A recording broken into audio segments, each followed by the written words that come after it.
Al Faisal zone کے معزز ناظرین کرام السلام علیکم۔ ناظرین کرام، آج کی اس ویڈیو میں ہم آپ کو بتائیں گے کہ ریاضی کی ابتدا کہاں اور کیسے ہوئی اور اس کے بانی کون ہیں۔ آپ سے گزارش ہے کہ ویڈیو کو آخر تک دیکھیں اور چینل کو سبسکرائب کر لیں۔ ناظرین کرام، علم ریاضی کی ابتدا کے متعلق کہا جاتا ہے کہ علم ریاضی کا آغاز قدیم تہذیب کے مرکز بابل میں ہوا تھا۔ اگرچہ مورخین یہ بتانے سے قاصر ہیں کہ انسان نے چیزوں کو گننا اور وزن کرنا کب اور کہاں سے شروع کیا، یا انسانی معاشرے میں وقت اور فاصلے کی پیمائش کا آغاز کب ہوا تھا، کیونکہ ہجری دور کے انسانوں کے ہاں غاروں میں اب تک ایسے آثار دریافت نہیں ہوئے جن سے اس کی حساب دانی پر روشنی پڑ سکے۔ ممکن ہے کہ اس عہد کے انسان کے ذہن میں وقت اور وزن اور تعداد کا دھندلا سا تصور موجود ہو، لیکن اس کی سماجی زندگی میں ان کی ضرورت نہ پڑی ہو۔ وہ اپنے قبیلے کے ہر فرد کو جانتا پہچانتا تھا، وہ اپنے ریوڑ کے ہر جانور کی آسانی سے شناخت کر سکتا تھا۔ اسے بھی ناپ تول کرنے یا چیزوں کی آمد و خرچ کا حساب رکھنے کی ضرورت نہ تھی۔ البتہ جب اس نے سفری زندگی ترک کر کے حضری اور زرعی زندگی اختیار کی اور وہ اپنی ضرورت سے زیادہ چیزیں پیدا کرنے لگا اور ان چیزوں کی خرید و فروخت ہونے لگی، تو سماجی ضرورتوں نے انسان کو وزن، پیمانہ اور گنتی کے طریقے ایجاد کرنے پر مجبور کر دیا۔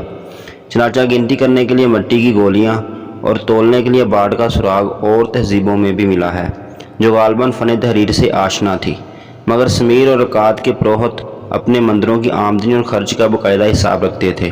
ابتدا میں تو انہوں نے اشیاء کی تصویروں سے ہندسوں کا کام لیا، لیکن رفتہ رفتہ ہندسوں کی مجرد علامتیں واضح کر لی گئی۔ بابل کی تہذیب انہی تہذیبوں کی پیش رو تھی۔ اب چونکہ ہندسی نظام واضح ہو چکا تھا، اسی ہندسی نظام کو بابلی نظام اعداد کہا جاتا ہے۔ اس نظام میں ترسیم اعداد 100 کی بجائے 60 پر ختم ہو جاتی تھی۔ 60 کا یہی ہندسہ وزن اور پیمائش میں بھی استعمال ہوتا تھا۔ ناظرین کرام، اسی طرح بابلیوں نے وقت کو بھی 60 وحدتوں میں تقسیم کیا تھا، جو آج تک بھی ویسے ہی چلی آ رہی ہیں۔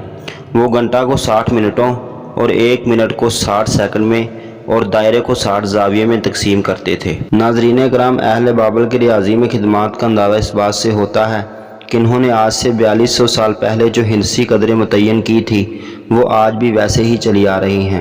مثلاً آج جب ہم 5555 لکھتے ہیں تو سب سے بائیں جانب کے 5 کے ہندسے کی قدر 5000 ہوتی ہے۔ یہی قدر بابلیوں کے ہاں بھی مستعمل تھی۔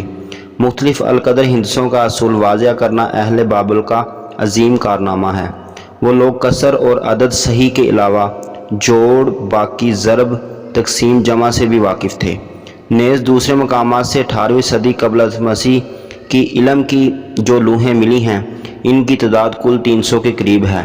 ان میں سے 100 لوحوں پر تو حساب کے مختلف مسائل اور ان کے حل لکھے ہیں۔ 200 پر حساب کے مختلف جدول بنے ہوئے ہیں، مگر ان لوحوں پر صفر کی کوئی علامت نہیں ہے۔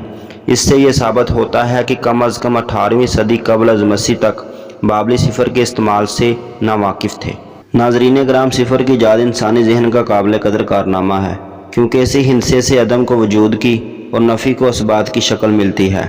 صفر کی اسی اہمیت کی وجہ سے اہل عرب، اہل یونان اور اہل ہند اس بات کے دعوے دار ہیں کہ صفر ان کی ایجاد ہے، لیکن سلوکی عہد کی بابلی لوحوں کے دستاویزی ثبوت کی شہادتوں سے یہ بات ثابت ہوتی ہے کہ ان اقوام عالم کے صفر کی ایجاد کے دعوے غلط ثابت ہوتے ہیں، اور محققین نے اعتراف کیا ہے کہ ہندسہ صفر کے موجد در حقیقت اہل بابل ہی تھے۔ بابلی لوحوں کے مطالعے سے پتہ چلا ہے کہ اہل بابل ابتدا میں صفر کی علامت کو بطور وقفہ قلیل یا کوما کے طور پر استعمال کرتے